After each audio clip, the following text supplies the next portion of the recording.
Hello students, இன்றைக்கி கிளாஸில் என்ன பார்க்க போகிறோம்னா 10th ஸ்டாண்டர்ட் மேக்ஸில் ரிலேஷன் அண்ட் ஃபங்க்ஷனில் example 1.4 let a is equal to 3, 4, 7, 8 and b is equal to 1, 7, 10 which of the following sets are relation from a to b.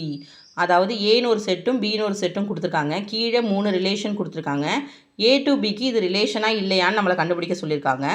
இப்போ answer எடுத்து எழுதிக்கலாம். இப்போ ஃபஸ்ட்டு இது ரிலேஷனாக இல்லையான்னு கண்டுபிடிக்கிறதுக்கு நம்ம ஏவையும் பியும் மல்டிப்ளை பண்ணி எழுதிக்கணும். So A into B is equal to ஏவை எடுத்து எழுதிடுறோம், இன்ட்டு பி எடுத்து எழுதிடுறோம். இப்போ ஏ இன்ட்டு பி கண்டுபிடிக்க போகிறோம். 3,1 3,7 3,10 4,1 4,7 4,10 7,1 7,7 7,10 8,1 8,7 8,10. ஸோ இப்போ எடுத்து எழுதியாச்சா? இப்போ என்ன பண்ண போகிறீங்கன்னா ஃபஸ்ட்டு R1 ரிலேஷன் எடுக்கிறோம். 3,7 ஏ இன்ட்டு பியில் இருக்குது, 4,7 ஏ இன்ட்டு பியில் இருக்குது, 7,10 ஏ இன்ட்டு பியில் இருக்குது, 8,1 ஏ இன்ட்டு பியில் இருக்குது. ஸோ அப்போ இதில் உள்ள எல்லா எலமெண்ட்ஸும் ஏ இன்ட்டு பியில் இருக்குது. So A R1 is relation to A into B, அதாவது R1 is relation from A to B அப்படிங்கிறத எடுத்து எழுதிடுறோம். இப்போ ரெண்டாவது ஃபங்க்ஷன் ரிலேஷன் R2 பார்க்கலாம்.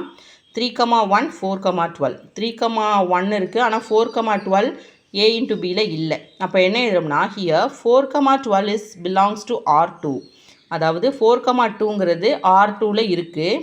But 4,12 not belongs to A into B, A into பியில் 4,12 இல்லை. therefore R2 is not a relation from A to B, அதனால் R2ங்கிறது ஏ டு பிக்கு ரிலேஷன் இல்லை. நெக்ஸ்ட்டு தேர்ட் சம் பார்த்தோம் அப்படின்னா, இப்போ தேர்ட் சம் கொஷின் பாருங்கள். 3,7 இருக்குது, 4,10 இருக்குது, 7,7 இருக்குது, 7,8 இல்லை, 8,11 இல்லை, 8,7 இருக்குது, 8,10 இருக்குது. ஸோ அப்போ இது ரெண்டு எலமெண்ட் அதில் இல்லை. அப்போ இதில் ஏதாவது ஒரு எலமெண்ட் எழுதிக்கலாம். Here 8,11 is belongs to R3, 8,11 R3யில் இருக்குது. But 8,11 not belongs to A into B, A into பியில் இது இல்லை. therefore R3 is not a function from A to B. இதுதான் இதுக்கான ஆன்சர். தேங்க்யூ.